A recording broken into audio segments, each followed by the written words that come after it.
Welcome to editor news. Andhra Pradesh రాష్ట్రం వరదలతో సతమతమవుతుంది.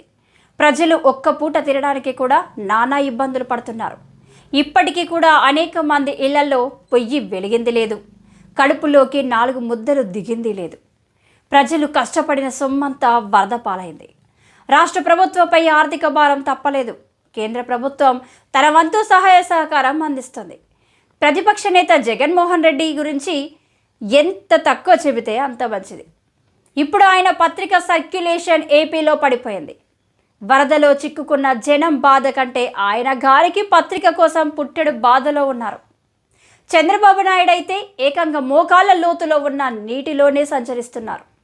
వరద బాధితులకు సహాయ సహకారాలు అందిస్తూ ధైర్యం చెబుతున్నారు.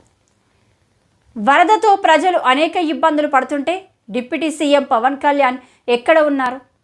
ప్రజల్లోకి ఎందుకు రావడం లేదు? ఎన్నికల సమయంలో ఓట్ల కోసం గడప గడప తిరిగారు.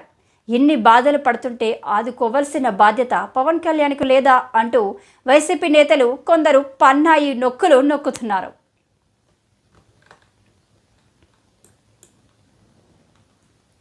వైసీపీ నేతలు కొందరు సన్నాయి నొక్కులు నొక్కుతున్నారు.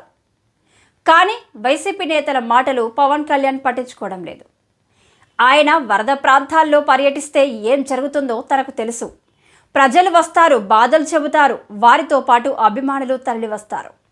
ఒకవైపు ప్రజలు, మరోవైపు అభిమానులు దూసుకు వస్తున్న నేపథ్యంలో అదుపు చేయడం సాధ్యం కాదు. అందుకనే పవన్ కళ్యాణ్ పరోక్షంగా సహాయ కార్యక్రమాలు చేపట్టడానికి సిద్ధమయ్యారు. పవన్ కళ్యాణ్కు ఉన్న ఇమేజ్ వేరు. ఖర్చు పెట్టి జనాన్ని తెచ్చుకోవాల్సిన అవసరం అంతకు లేదు.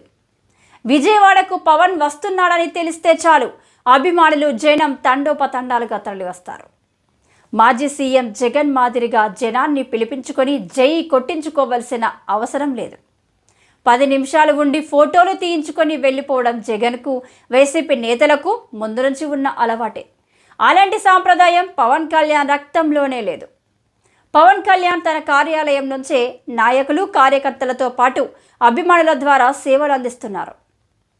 పరిస్థితి సద్దుమణిగిన తర్వాత పవన్ కళ్యాణ్ నేరుగా ప్రజల్లోకి వెళ్లే అవకాశాలు సైతం కనబడుతున్నాయి.